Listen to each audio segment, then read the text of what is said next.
Morning, everyone. So the other day we spoke about buying a business that wasn't a profitable business and turning that around and stuff. But today we're going to talk about what happens when you do buy that business. So first thing is, a lot of people get a business valuation done. Now, a business valuation, it's a good tool. There are professionals that have a designation that's what they specialize in, is valuing businesses. And sometimes those are necessary. But in my experience, for those small, because I only deal with small business, the price of a business is really what someone's willing to pay for it. And yes, you factor in all the, profit multipliers and, asset valuations and stuff like that. You can do that on your own and figure out, okay, is it worth what I want to get out of it?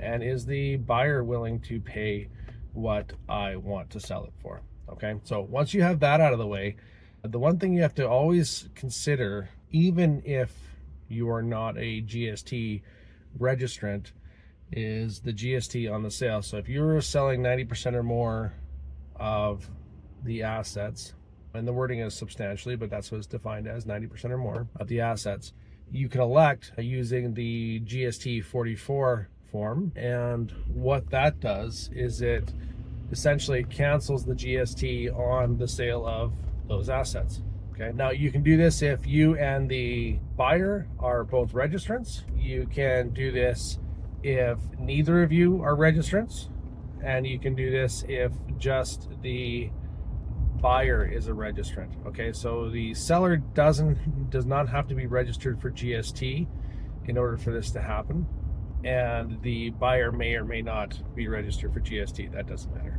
Okay, but filling out this form is important.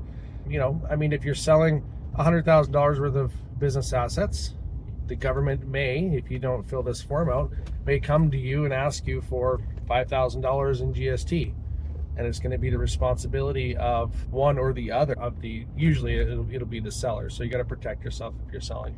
In this GST form, if you're both not registrants, so if you're not registered for GST, both of you, it doesn't actually need to be sent into the government. You just need to have it. You just need to have it on hand. And it is the responsibility of the purchaser to keep this form or send this form in. And if you are a registrant, if you are the purchaser and you are a registrant of GST, then you need to send in the GST44 form by the time that your GST return is due for the period in which that transaction took place. So I hope that helps. If you're buying or selling a business, always contact your accountant and make sure you have all of the good advice that you need to make good financial decisions. Okay, so I hope that helps. Take care of yourself, take care of your family, take care of your friends, and be well. Hey, thanks for watching. If you enjoyed this video, consider subscribing to our YouTube channel. You can also follow us on Facebook, Twitter, Instagram, and TikTok, all of which are linked in the description below. We're more than just an accounting firm. We do business consulting and media creation for our small businesses. Consider checking us out. It would really mean a lot. Hope to see you soon.